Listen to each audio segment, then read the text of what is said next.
Bab 3. Psikologi belajar dari teori menuju implementatif. B. Belajar dan konsep belajar. Pertama, konsep belajar. Belajar merupakan suatu proses, suatu kegiatan, dan bukan suatu hasil atau tujuan. Hasil belajar bukan suatu penguasaan, hasil latihan melainkan perubahan perilaku. Budianto dan Mahatama pada tahun 2014. Pengertian belajar sendiri sangatlah beragam, mengingat persepsi orang yang berbeda-beda mengenai pengertian belajar dapat dilihat nih dari sudut pandang yang tertentu, namun memiliki kesamaan yang sama. Dari salah satu ahli tentang pengertian belajar ialah Mindra. Pada tahun 2022, beliau mengemukakan bahwa belajar adalah proses perubahan tingkah laku pada diri individu karena adanya interaksi antara individu dengan individu dan lingkungan. Nah, sehingga nih mereka lebih mampu berinteraksi dengan lingkungannya. Belajar bukanlah suatu tujuan utama nih, tetapi juga merupakan suatu sarana untuk mencapai tujuan, dan hasil dari proses belajar itu sendiri adalah bertambahnya ilmu pengetahuan dengan adanya penerapan pengetahuan. Nah, muncul nih kemampuan baru pada peserta didik atau perubahan tingkah laku berupa pengetahuan kognitif, keterampilan psikomotor, serta nilai dan sikap afektif.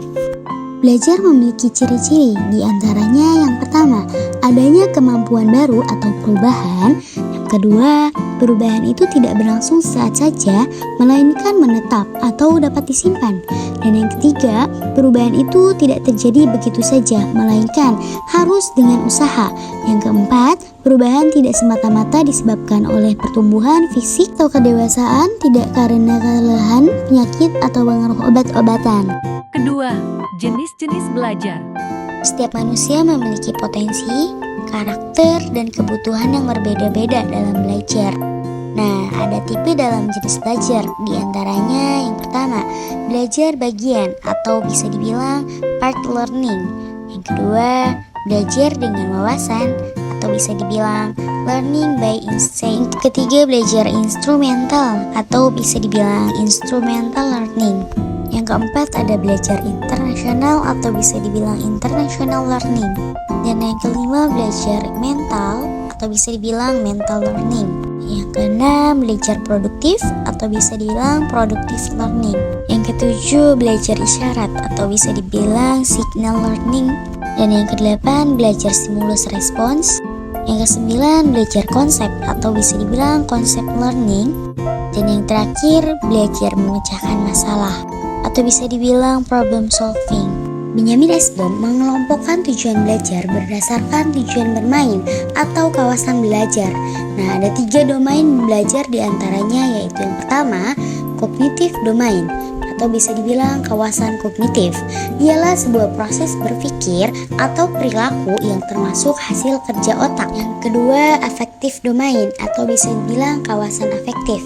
Ialah perilaku yang memunculkan seseorang sebagai pertanda kecenderungannya untuk membuat pilihan atau keputusan untuk beraksi di dalam lingkungan tertentu. Dan yang terakhir adalah psikomotor domain atau bisa dibilang kawasan psikomotor. Nah, ini perilaku yang dimunculkan oleh hasil kerja fungsi dari tubuh manusia. Ketiga, prinsip-prinsip belajar. Prinsip-prinsip belajar dibagi menjadi 4, yaitu A. Berdasarkan prasyarat yang diperlukan anak untuk belajar. Di antaranya yang pertama, dalam belajar setiap peserta didik harus diusahakan berpartisipasi aktif.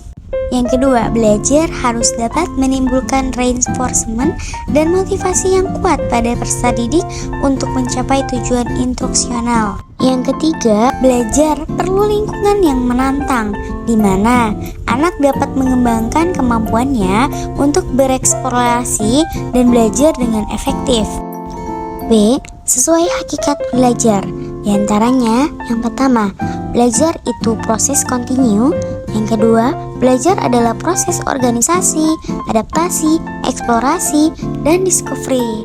Yang ketiga, belajar adalah proses kontiguitas.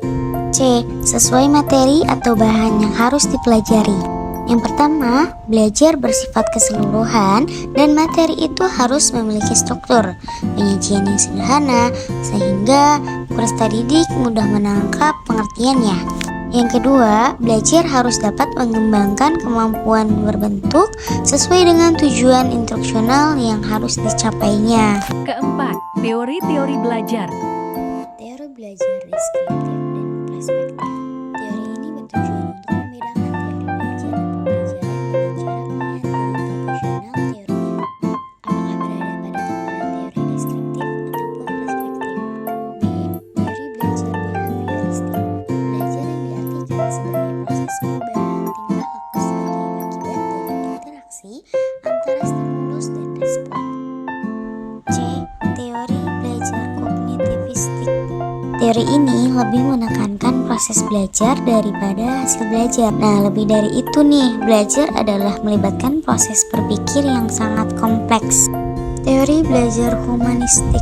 Proses belajar harus berhulu dan bermuara pada manusia, seperti behavioristik, kognitif, dan konstruktivistik. Teori inilah yang paling abstrak, yang paling mendekati dunia filsafat daripada dunia pendidikan. Kelima, karakteristik perilaku belajar. Karakteristik dibagi menjadi 3, di antaranya yang pertama, bahwa perubahan internasional, yang artinya pengalaman atau pelatihan itu dengan sengaja dan disadari dilakukan dan bukan secara kebetulan. Dan yang kedua, bahwa perubahan itu positif, nah dalam arti sesuai yang diharapkan nih. Dan yang terakhir adalah bahwa perubahan itu efektif, yang dimana di dalamnya diartikan membawa pengaruh dan makna bagi para peserta didik. Keenam, tujuan belajar.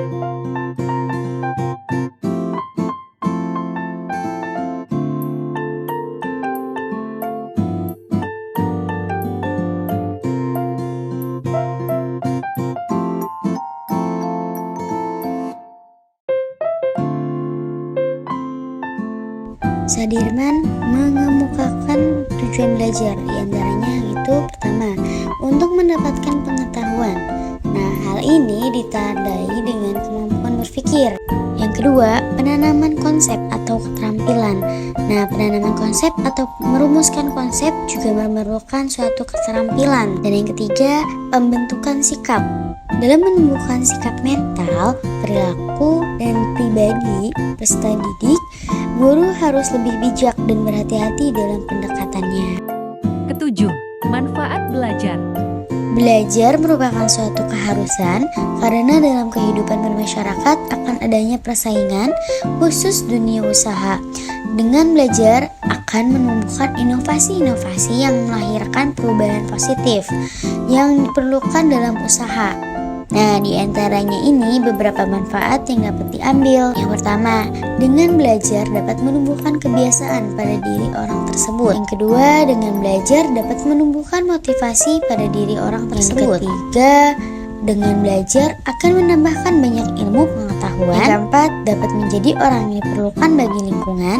Dan yang kelima, dapat menambahkan keterampilan pada diri kita. Kedelapan, media sebagai sumber belajar. Sumber belajar meliputi segala sesuatu yang digunakan untuk memfasilitasi belajar. Sumber belajar tersebut meliputi pesan, manusia, material atau bahan, peralatan, teknik dan lingkungan yang dipergunakan secara sendiri-sendiri maupun dikombinasikan untuk memfasilitasi terjadinya tidak belajar. Sumber belajar dikelompokkan menjadi 2, sumber belajar yang direncanakan by design. Sumber belajar karena dimanfaatkan by utilization, dilihat dari jenisnya. Pertama, auditif. Kedua, visual. Ketiga, audiovisual. Dilihat dari daliputnya. Pertama, media dengan daliput luas dan serentak. Kedua, media dengan daliput yang terbatas oleh ruang. Ketiga, media untuk pengajaran individu. Dilihat dari bahan pembuatannya. Pertama, media sederhana. Media yang pembuatannya mudah diperoleh dan tidak sulit. 2. Media kompleks. Media yang pembuatannya sulit diperoleh serta mahal harganya. Macam-macam sumber belajar.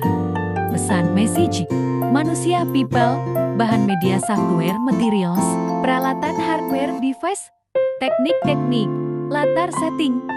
Manfaat dari sumber belajar. Yang pertama, dapat memberikan pengalaman belajar yang lebih konkret dan langsung. Yang kedua, dapat menyajikan sesuatu yang tidak mungkin diadakan, dikunjungi, atau dilihat secara langsung. Yang ketiga, dapat menambah dan memperluas cakrawala sains yang ada di dalam kelas. Yang ketiga, dapat menambah dan memperluas cakrawala sains yang ada di dalam kelas. Yang keempat, dapat memberikan informasi yang akurat dan terbaru. Yang kelima, dapat membantu memecahkan masalah pendidikan baik makro maupun dalam lingkup mikro.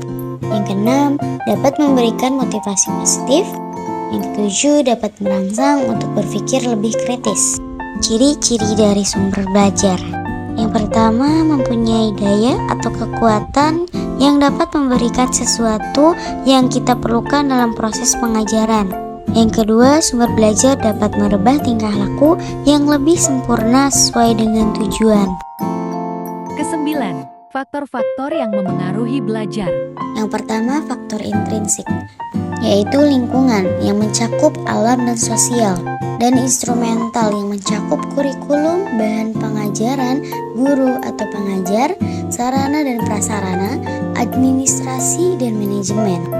Yang kedua, faktor ekstrinsik, yaitu psikologi yang mencakup kondisi fisik dan kondisi panca indera, dan psikologis yang mencakup bakat, minat, kecerdasan, motivasi, kemampuan kognitif. Kesepuluh, faktor-faktor yang mempengaruhi keberhasilannya belajar. A. Tujuan. B. Guru. C. Anak didik. D. Kegiatan pengajar. E. Bahan dan alat evaluasi. F. Suasana evaluasi.